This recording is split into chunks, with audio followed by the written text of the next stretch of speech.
नमस्कार दोस्तों, शिवम ज्ञान चैनल में आप सभी का हार्दिक स्वागत। मैं चंद्रशेखर भाटी आज आपके साथ फिर से इंटरनेट परिचय में आगे की श्रृंखला लेके आया हूं। आज तक हमने जो अध्ययन किया था उसमें आगे हम आज अध्ययन कर रहे हैं वो है इंट्रानेट। इंट्रानेट क्या है उसके बारे में देखते हैं। इंट्रानेट एक नेटवर्क, निजी नेटवर्क है जो केवल संगठन के कर्मचारियों के लिए ही सुलभ होता है। आमतौर पर संगठन के अतिरिक्त आईटी सिस्टम से जानकारी और सेवाओं की एक विस्तृत श्रृंखला संगठन के कर्मचारियों के लिए ही उपलब्ध होती है एवं ये इंटरनेट पर आम जनता के लिए उपलब्ध नहीं होता है। मतलब ये है, ये जो इंट्रानेट है ये एक निजी नेटवर्क है जो एक संगठन या कोई भी समूह है उसके लिए ही कार्य करता है। जो आम जनता है या साधारण व्यक्ति है उनके लिए ये आसानी से उपलब्ध नहीं होता है।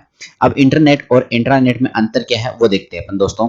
इंट्रानेट और इंटरनेट, ठीक है। Internet global world wide web WWW है, जबकि इंट्रानेट एक कंपनी का निजी नेटवर्क है जिसे सिर्फ कंपनी के अंदर इस्तेमाल किया जा सकता है। दोनों TCP/IP प्रोटोकॉल का उपयोग लेते हैं, साथ में ईमेल और अन्य वर्ल्ड वाइड वेब मानक का इस्तेमाल भी करते हैं। दोनों में मुख्य फर्क ये है कि इंट्रानेट का यूजर इंटरनेट पर किया जा सकता है, लेकिन सुरक्षा कारणों जैसे फायरवॉल के कारण इंटरनेट यूजर इंटरनेट पे नहीं जा सकता। इंट्रानेट बिना इंटरनेट कनेक्शन के भी चल सकता है। अर्थात ये है दोस्तों, इंटरनेट है जो एक लोकल स्तर पर या एक जो संगठन बना हुआ है या संस्था बनी हुई उसके लिए ही कार्य करता है। और इसमें सबसे बड़ा फर्क ये है कि इंटरनेट का जो यूजर है वो इंटरनेट को आसानी से काम में नहीं ले सकता, मगर इंटरनेट का जो यूजर है वो इंटरनेट को यूज कर सकता है। ठीक है दोस्तों, आगे बढ़ते हैं अपन।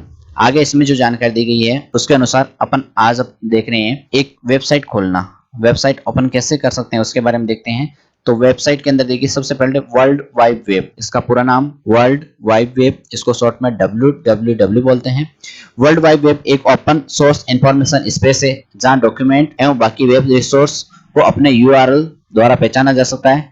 ये डॉक्यूमेंट और web resource hyper text links द्वारा आपस में जुड़े होते हैं। इंटरनेट के माध्यम से एक्सेस किया जा सकता है। वर्ल्ड वाइड वेब का इस्तेमाल कर अरबों लोग इंटरनेट पर इंटरेक्ट करते हैं। एक विशिष्ट पेज को वर्ल्ड वाइड वेब पर वेब पेज के नाम से जाना जाता है। इन वेब पेज को एक स्पेशलाइज्ड सॉफ्टवेयर का प्रयोग करके जो यूजर मशीन पर रन होता है एक्सेस किया जाता है, जिसको वर्ल्ड वाइड वेब के नाम से जाना जाता है। Web page text, image, audio, multimedia component, web navigation feature आदि से मिलकर बना होता है।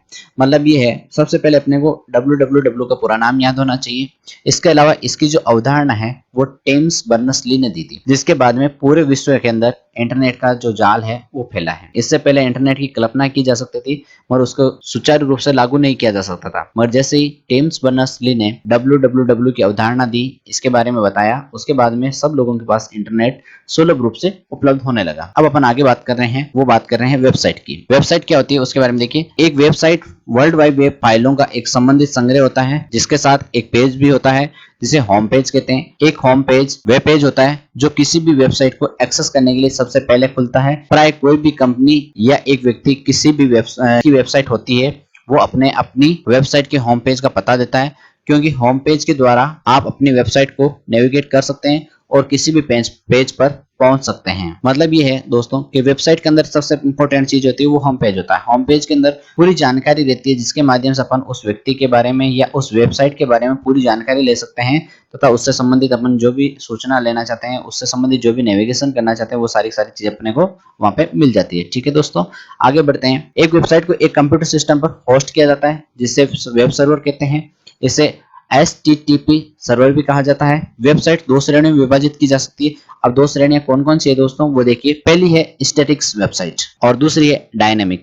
स्टैटिक्स साइटों की जानकारी स्थित होती है और यूजर को संवाद की अनुमति नहीं दी जाती, जबकि डायनेमिक साइटें वेब 2.0 समुदाय का हिस्सा होती है और साइट ओनर और साइट आगंतुक के बीच संवाद की अनुमति होती है। अर्थात दोस्तों, जो स्टैटिक साइटें हैं उनके अंदर सिर्फ अपन जा सकते हैं, उनको देख सकते हैं, मगर उनके बीच में अपन उससे संबंधित कोई भी जानकारी एक दूसरे के साथ में साझा नहीं कर सकते, या अपने जो क्वेश्चंस हैं वो अपन उनसे नहीं पूछ सकते। मगर जो डायनेमिक साइटें होती है वो 2.0 बेस पे आधारित होती है और इन साइटों पर जो भी व्यक्ति है वो अपने आवश्यकता अनुसार, जो अपनी इच्छा अनुसार क्वेश्चंस है उनको पूछ सकते हैं।